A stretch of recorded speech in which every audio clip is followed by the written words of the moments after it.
할렐루야! 성삼위 하나님을 높여 찬양합니다. 오늘도 예레미야 말씀을 가지고 이 마지막 때의 시대를 분별하고 하나님의 지혜를 구하며 성령의 인도하심 따라 믿음으로 걸어가는 하루 되길 소망합니다. 오늘도 주님이 우리와 함께 하심을 기대합시다. 10월 24일 목요일 아침 예배 성삼위 하나님께 올려드립니다. 오늘 하나님의 말씀은 예레미야 25장 1절부터 14절까지입니다. 예레미야 25장 1절부터 14절까지입니다. 8절부터 14절까지 봉독합니다. 그러므로 만군의 여호와께서 이와 같이 말씀하시니라. 너희가 내 말을 듣지 아니하였느냐. 보라, 내가 부쩍 모든 종족과 내 종 바벨론의 왕 느부갓셀을 불러다가 이 땅과 그 주민과 사방 모든 나라를 쳐서 진멸하여 그들을 놀램과 비웃음거리가 되게 하며 땅으로 영원한 폐허가 되게 할 것이라. 여호와의 말씀이니라. 내가 그들 중에서 기뻐하는 소리와 즐거워하는 소리와 신랑의 소리와 신부의 소리와 맷돌 소리와 등불 및 끊어지게 하리니 이 모든 땅이 폐허가 되어 놀랄 일이 될 것이며 이 민족들은 70년 동안 바벨론의 왕을 섬기리라. 여호와의 말씀이니라. 70년이 끝나면 내가 바벨론의 왕과 그의 나라와 갈대아인의 땅을 그 죄악으로 말미암아 벌하여 영원히 폐허가 되게 하되 내가 그 땅을 향하여 선언한 바 곧 예레미야가 모든 민족을 향하여 예언하고 이 책에 기록한 나의 모든 말을 그 땅에 임하게 하리라.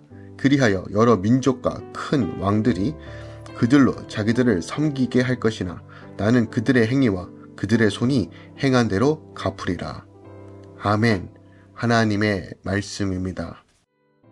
하나님이 예레미야를 통해 남유다 백성이 겪게 될 바벨론 포로 생활을 경고하시죠. 이는 그들이 하나님의 말씀을 순종하지 않았기 때문이다 라고 말씀하십니다. 유다는 70년간 포로 생활을 하게 될 것이지만 하나님 이후에 바벨론도 멸망하게 될 것이라고 말씀하시죠. 예레미야에는 총 12편의 어떤 예언이 담겨져 있습니다. 그중 오늘 25장은 이 마지막 제12 예언으로서 바벨론을 통한 유다의 열방의 심판 예언이 담겨져 있죠. 이 12번째 예언, 오늘 본문의 예언은 여호야김 4년 곧 바벨론의 제1차 유다 침공 직전에 선포됐던 예언입니다. 그러니까 이 12번째 예언은 앞서 10번째와 11번째 예언보다 시기적으로 먼저 선포되었습니다. 그럼에도 불구하고 이 예언들이 시간순으로 기록된 것이 아니라 오늘 이 12번째 예언을 가장 뒤에다 배치하고 있음을 우리가 좀 기억하기 원합니다. 그 이유는 바로 오늘 본문의 이 12번째 예언이 모든 예언을 담고 있는 가장 핵심적인 내용이기 때문입니다. 지금까지 예레미야를 통해 선포됐던 하나님의 예언은 곧 북방 세력을 통한 유다 심판 예언이 반드시 성취된다는 사실을 강조하면서 12편의 예언 선집을 마무리하기 위함인 듯 해요.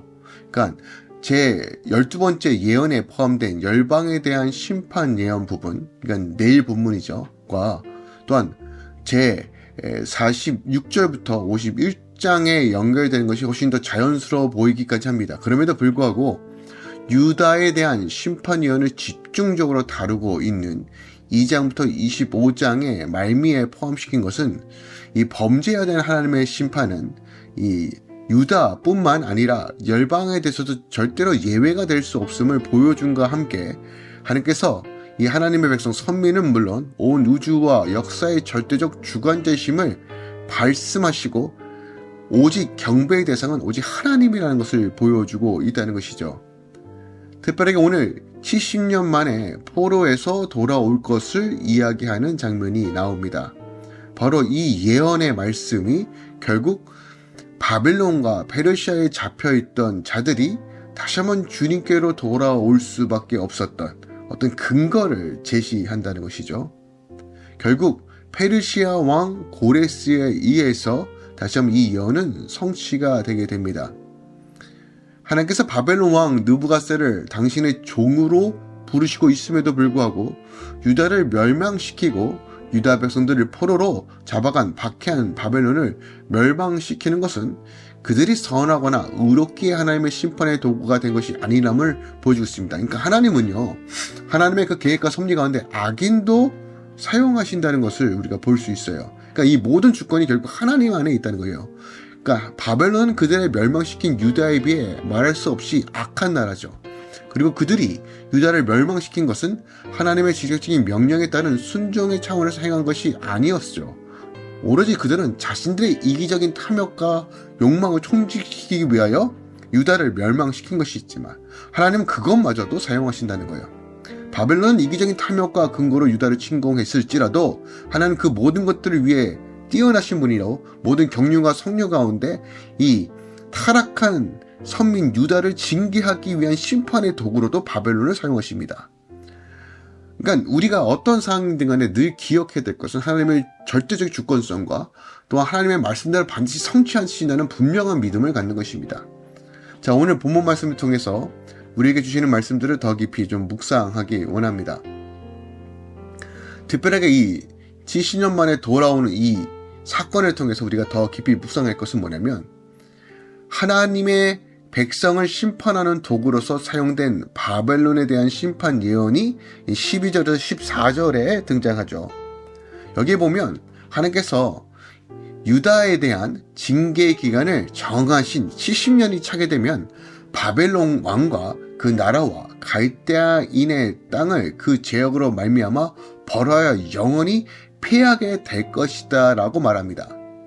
여기서 70년이란 이 바벨론이 제1차로 유다를 침공했던 BC 605년부터 바벨론이 페르시아에 의해 멸망했던 BC 539년까지를 신학자들은 뜻한다라고 생각합니다. 그러니까 강력 무력으로 거대한 제국을 건설했던 바벨론 제국은 그 건세가 영원한 것처럼 보이지만 얼마 가지 못해 하나님의 심판을 받아 하루아침에 멸망하게 되죠. 자, 이러한 표현 우리가 요한계시록에서도 확인할 수 있습니다. 마찬가지입니다. 마지막 때 기고만장하고 세상의 통치자처럼 등장했던 이 바벨론 제국, 로마 제국 또한 현재 땅지승과 바다지승이 다스릴 것처럼 보이는 이 모든 세상 속에서 결국 하나님의 심판을 하루 만에 멸망한다는 걸 명확하게 보여주고 있죠. 그러니까 거대한 제국을 건설하고 이렇게 단시간에 멸망한 나라도 어떻게 보면 세계사에서 유례를 찾아보기 어려울 것입니다. 더욱이 바벨론은 세계 역사에서 그 흔적도 찾아볼 수 없을 정도로 완전히 멸망하였다는 점이 아주 특이한 거죠. 그러니까 바벨론이 이처럼 하나님의 심판을 받아 완전히 멸망한 이유에 대해서 그 죄악 때문이다라고 명확히 말합니다. 이는 그들이 하나님의 심판의 도구가 되어 유다와 근동지역의 여러 나라들을 멸한 것이 그들의 선함 때문이 아니라는 것을 보여주죠. 바벨론은 사실 성과는 정말 거리가 멀죠. 포악하고 그지없으며 우상 숭배와 살육과 파괴로 넘쳐난 나라였습니다. 하나님께서 유다를 심판하시고자 하는 당신의 뜻을 이루신 후에 또 다른 나라를 일으켜 바벨론을 심판하시는 거예요. 자, 이 원리는 다니엘서에서도 그 예언을 통해서 우리가 확인해 볼 수 있죠. 자, 오늘 본문을 통해서 이 세상 역사를 바라보며 우리가 어떤 관점으로 바라봐야 하는가? 결국 이 세상 역사는 결코 우연의 산물이 아니에요. 절대로요. 어떤 인간의 어떤 역사와 또한 발전에 의해서 이루어지는 것들이 아니란 말이에요. 하나님의 주권과 섭리에 의해서 모든 것이 진행됩니다. 특별히 사람들은 이 세상의 역사에 대해서 어떤 힘의 논리, 어떤 물질적인 논리, 어떤 철학가, 사상가들의 논리에 의해서 움직인다고 생각하지만 아니요, 그렇지 않습니다. 모든 것들이 하나님의 권세와 능력 안에서 이루어지는 것들입니다. 세계 역사를 보십시오. 애굽이 가장 패권을 잡았지만 아수르와 바벨론, 페르시아, 헬라, 로마 그 무엇도 영원한 나라는 없습니다. 세상의 역사를 바라보면 인간의 역사 과정 역시 힘의 원리로 이루어진 것처럼 보이지만 결국 하나님의 손 안에서 움직이는 것을 보게 됩니다. 성경이 이것을 명확하게 증거하고 세계 역사가 이것을 명확하게 증거합니다. 오늘 우리가 일어나는 많은 일들, 정말 정세와 어떻게 이 상황이 어떻게 펼쳐진지 감도 안 잡힙니다. 세상이 얼마나 망가지려는지, 하나님을 대적하려는지 그 끝이 보이지도 않습니다. 부패와 어그러짐으로 서로 양쪽으로 갈라져 있고 서로의 이념과 생각으로 아주 그냥 피폐해져 있습니다. 그것을 예수를 믿건 예수를 믿지 않든 간에 여전히 자기 중심적인 생각을 지배하고 있는 이 세상 속에 불의야, 그리고 자신의 행복이라면 남의 감정과 남의 자유는 전혀 취급하지 않으며 인권과 사랑이라는 이름 안에서 모든 것을 포장해버리는 이 세상. 승리자, 성공자 이런 개념으로서 남들과 나를 차별화하려고 하고 더 높은 곳으로 가려고 하는 이 시대 속에서 하나님의 의로움과 생명이 완성된 나라가 곧 온다는 사실을 기억하며 역사의 주관자신 하나님을 의지하고 다시 한번 주를 바라보고 주의 말씀에 청종하는 것이 가장 핵심이라는 것을 우리가 다시 한번 이 아침에 되새기기 원합니다. 그러므로 우리의 기도 제목이 무엇입니까? 하나님의 질서 안에서 하나님의 그 은혜 안에서 날마다 거하는 기쁨을 허락해 주시고 내 안에 하나님 세상의 방식으로 승리를 취하는 방식이 아니라 그리스도와 함께 죽고 십자가의 사랑을 증거하는 방식으로 살게 해달라고 늘 주의 도를 행하며 구별되고 구원받은 거룩한 삶을 나아가게 해달라고 함께 기도하며 시작하는 이 아침 되기 원합니다. 오늘도 주님의 은혜와 평강이 모든 할렐루야 성도들과 함께 말씀을 묵상하는 주의 자녀들에게 임할 것을 예수께서 축원드립니다. 기도하겠습니다. 사랑하는 주님 감사드립니다. 마지막 때일수록 악을 버리고 주님께 돌이켜 하나님의 경외함으로 나아갈 때 또 믿음으로 순종할 때 지금 당장 어떤 결과물이 보이지 않을지라도 하나님이 하나님 되심을 드러나고 주님께서 인도하여 주실 것을 믿음으로 바라봅니다. 주님, 오늘 이 느헤미야 말씀 70년 만에 다시 돌아올 것이며 악을 심판하신다는 명확한 약속의 말씀들 주님께서 말씀하신 대로 이루어질 것입니다. 우리가 그것을 믿음으로 바라보며 오늘도 인내하고 걸어가게 하여 주시옵소서. 이제는 우리 주 예수 그리스도의 은혜와 우리 하나님 아버지의 놀랍고 지극하신 사랑과 성령 하나님의 이것도 충만 역사하심이 이제부터 영원까지 함께 계시길 간절히 축원합나이다. 아멘.